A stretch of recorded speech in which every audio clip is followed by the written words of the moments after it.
do you for today? Doctor, for the past few days, I've had the hiccups, and I can't get rid of them. The hiccups are the least of your worries.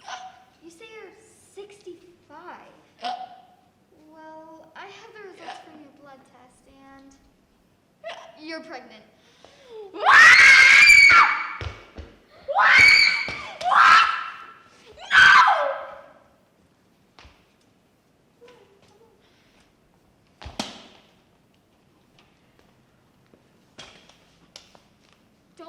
Don't worry, you're not really pregnant. What? Why would you do that? How are those hiccups?